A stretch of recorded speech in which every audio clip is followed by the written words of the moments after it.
What would happen if Order 66 never occurred? What would the Star Wars universe look like if the clones disobeyed the order from Palpatine to execute all of the Jedi, and instead remained loyal to their Jedi companions and informed them of the Chancellor's ultimate betrayal? Welcome to Star Wars Explained, where we take one part of the Star Wars universe and change it to see what the greater consequences may be. Keep in mind, this is only my version of how these events could play out, and yours may be very different. To set up this scenario, let's say the events in Revenge of the Sith and all previous films play out the same, all the way up to the death of Mace Windu and the swaying of Anakin to the dark side by Palpatine. But instead, after these events, when Palpatine orders Order 66, the clones disobey and refrain from shooting down their Jedi companions. After this, Palpatine would catch immediate wind that his plan had failed, and he would quickly inform his new apprentice that they needed to flee the planet. The Jedi would also be immediately informed of Palpatine's attempt to betray them, and would begin a large-scale search for him. Some of the clone troopers at this time would also question their loyalties, knowing they owed duty to the Chancellor, but most would also be unwilling to kill their Jedi leaders and friends which they had fought and bled for.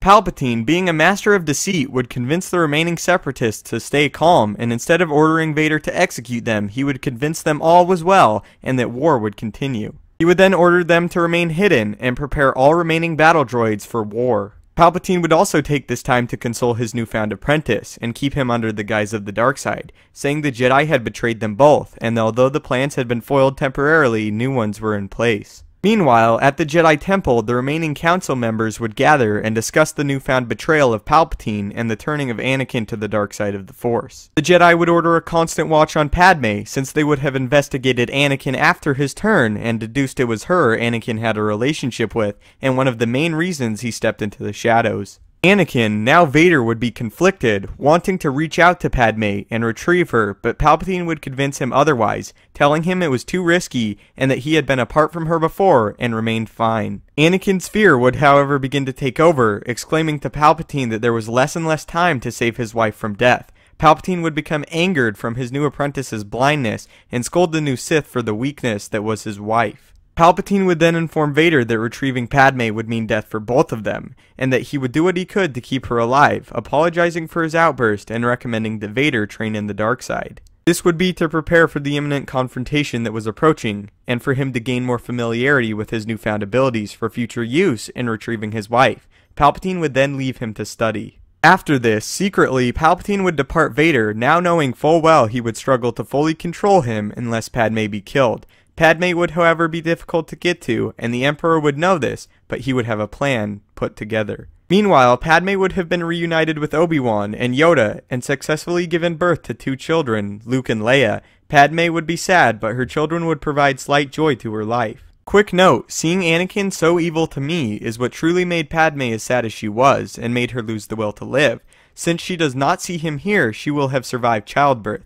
There are theories that Palpatine actually willed her to die from across the galaxy, but since this is not canon, we will not be using it here in the story. Unfortunately, Padme's slight joy would not last, as Yoda would suggest to separate the twins to keep them away from the prying hands of the Sith and their eyes. Padme would be reluctant, but would ultimately settle, but demand to keep one child with her while the other be taken and looked after by Obi-Wan. In absolute secret, Obi-Wan would sneak the child off Coruscant and bring him to a planet where he could personally train the child in the ways of the Jedi, and away from Coruscant and the watch of the Sith, and the eyes that they constantly had moving over the Jedi Temple. Also during this time, Yoda and several other council members would depart to hunt the Sith, as Padme would leave the planet as well with her child, Leia, in her arms. Padme would also be accompanied with several Jedi and council members assisting in her departure. After leaving Coruscant, suddenly, on Padme's ship, a brown-robed Jedi would step behind his brothers and sisters on her ship, and in one swoop throw back the cloak, revealing Palpatine.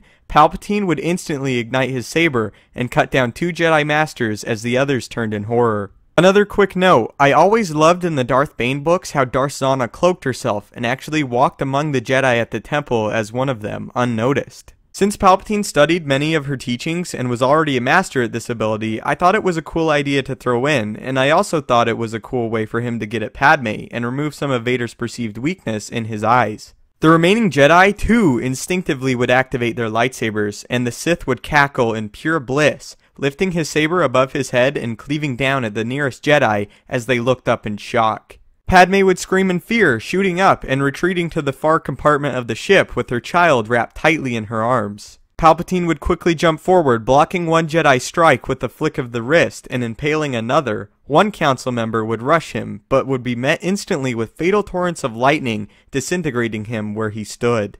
Palpatine would slowly raise his head and be met face to face with two prestigious Jedi Masters standing tall, ready to confront him. Jedi Masters Plo Koon and Shaak Ti would strike towards the Sith, but he would be too quick, sidestepping backwards and readying his blade for a now more difficult engagement. While this was occurring, Padme would be attempting to contact other Jedi to come aid them, but would discover all transmissions were blocked. Padme, now disheartened, would unlatch the blaster from her side and prepare for the Sith Lord while coddling the infant in her arms and expressing how much she loved her. At the other end of the ship, Palpatine and the Jedi would be in a heated duel with the two council members holding their own and going blow for blow with the Sith Lord. Plo Koon would then quickly with a strike as fast as lightning swing at Palpatine, who would only narrowly miss the blow, twirling backwards. The smile that had been up until that point been so prominently placed on the Sith's face would then fade to a snarl as he would stand and exclaim that there had been enough games. Palpatine would then reach into his robe and retrieve a second lightsaber, exclaiming the council would be in need of a few replacements momentarily. At the far end of the ship, Padme would hear the clashing of blades, then the screams, followed briefly afterwards by heavy footsteps moving towards her.